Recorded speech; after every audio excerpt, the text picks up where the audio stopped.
Ok. A regra 1/3 de Simpson, a diferença dela para a regra que a gente viu anteriormente, que era dos trapézios, em vez de eu pensar em dois pontos e interpolar entre eles uma reta, eu vou pensar em três pontos, por isso eu coloquei aqui a x0, x1 e x2, e eu vou interpolar entre eles uma parábola, um polinômio P2 de x. Também por Lagrange, tá? Então, a diferença que vai fazer, ó, a integral de f de x dx vai ser aproximadamente a integral do P2 de x de x0 até x2, passando por x1. E aí aqui eu tenho esse polinômio na forma de Lagrange. x1 menos x, x2 menos x, sobre h vezes 2h. Por que 2h? Porque é x2 menos x0. Poxa, de x2 para x0 varia 2h. O h é a distância do x0 ao x1, que é o ponto médio entre x0 e x2. Tá bom? Então aqui, aí depois, x menos x0 vezes x2 menos x0, dividido por h vezes h. Por que h vezes h? Porque aqui eu tenho do x1 ao x0 e aqui eu tenho do x2 ao x1. Certo? E por fim, x menos x0 vezes x menos x1 dividido por 2h, porque é do x2 menos x0, vezes h, que é o x2 menos x1. Cada um desses vezes a imagem do f de x0, f de x1 e f de x2, respectivamente. A integral disso dx vai dar então a integral pela regra 1/3 de Simpson. Quando eu resolvo essas integrais, tá?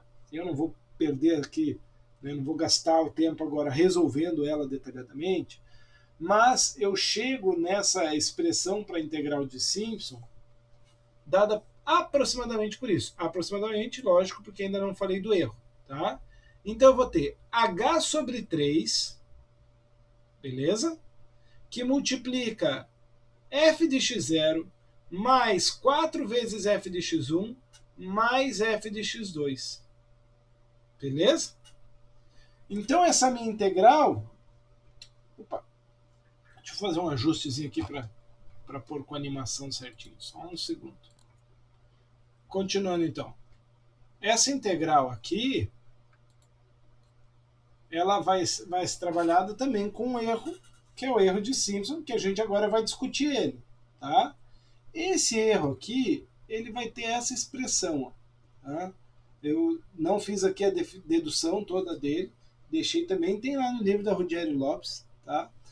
É menos h quinta sobre 90, que multiplica aqui, ó, a derivada quarta de C. Derivada quarta de f de C. Com o C sendo um ponto dentro desse intervalo do x0 ao x2. Tá bom?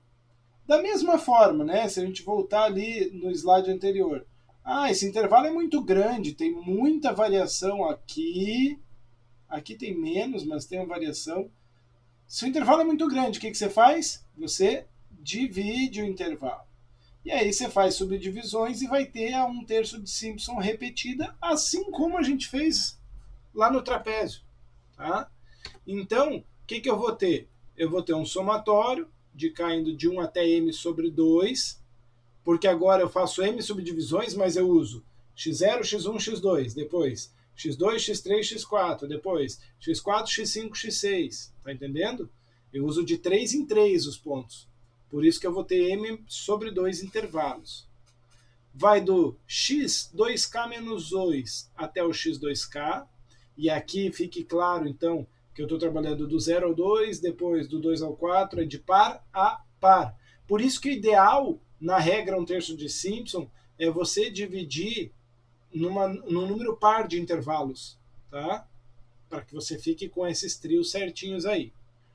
E aí você vai ter o somatório daquilo ali, aquela expressão que a gente viu anteriormente, h sobre 3, a imagem do primeiro elemento do intervalo, o quádruplo da imagem do elemento intermediário, mais a imagem do segundo elemento do intervalo, mais um erro de Simpson e, porque a cada intervalo você vai ter um erro, um CI diferente, certo? Reorganizando aqui, então, eu tenho aqui a parte da integral, pus o h sobre 3 para fora, porque é uma constante, e o somatório então das imagens, variando dentro dos intervalos, mais ou menos o erro, que é a integral disso daqui, e aqui também depois eu vou poder pôr esse h sobre h, a quinta sobre 90 para fora, porque eu vou trabalhar só o somatório dessas derivadas à quarta, né? A quarta derivada de f de c de k. Beleza. Vamos dividir de novo, então, essa integral em duas partes. A integração, a integral e a margem de erro. O valor da integração, a gente viu, então, que é o h sobre 3 mais o somatório. Lembrando que esse somatório vai 0, 1, 2, 2, 3, 4, 4, 5, 6, 6, 7, 8. Os termos ímpares vão estar sempre multiplicados por 4. Os termos pares, com exceção do x0 e do xn, que é o final, você vai ter ele aparecendo no intervalo anterior e no intervalo posterior. Então você vai ter ele dobrado. Então na prática, o que você vai ter? Você vai ter aqui, ó, f de x0 mais 4f de x1, f de x2. f de x2 mais 4f de x3 mais f de x4. E assim por diante. Tá? Lembrando que esse m aqui é par. Beleza? O que você vai ter então? Você vai ter f de x0 mais 4 vezes as imagens dos x de posição ímpar, mais 2 vezes as imagens do x de posição par, com exceção do primeiro e do último, mais a imagem do último. Essa vai ser a tua integração. Já no caso do erro, fazendo ele direto, o que a gente vai ter? A gente vai ter b menos a, vou fazer aquela mesma substituição do m por b menos a sobre h, tá? Por isso que o h quinta vira h quarta, simplifica aqui.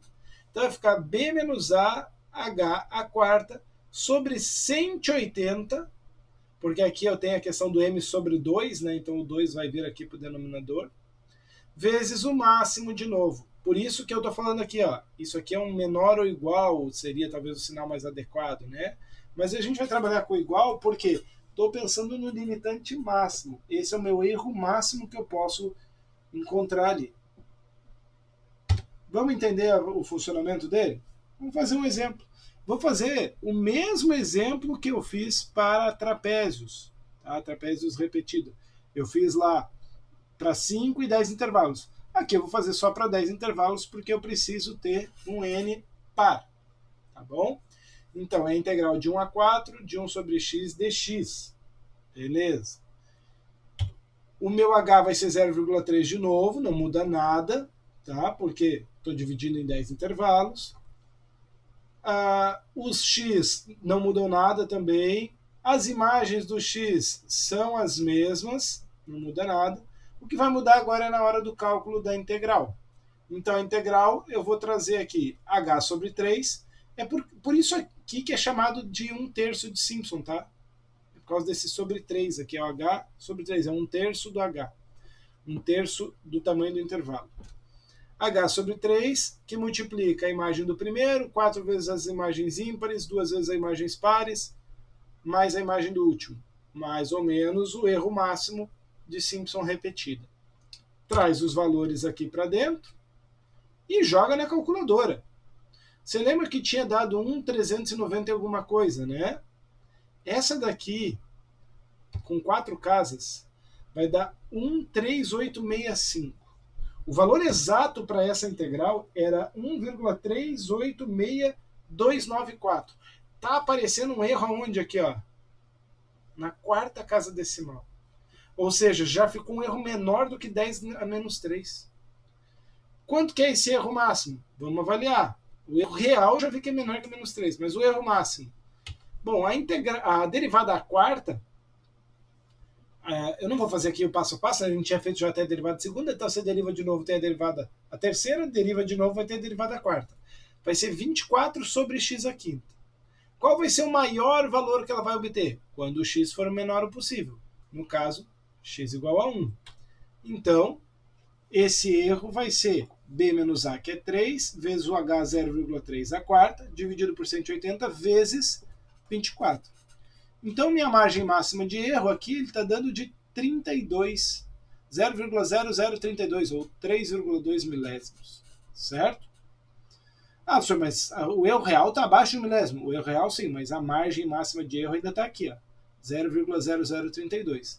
Ou seja, juntando esses dois, a minha integral de 1 sobre x dx de 1 até 4 está dentro dessa margem, 1,3865, mais ou menos, aqui apareceu 2 0, depois eu corrijo aqui, tá?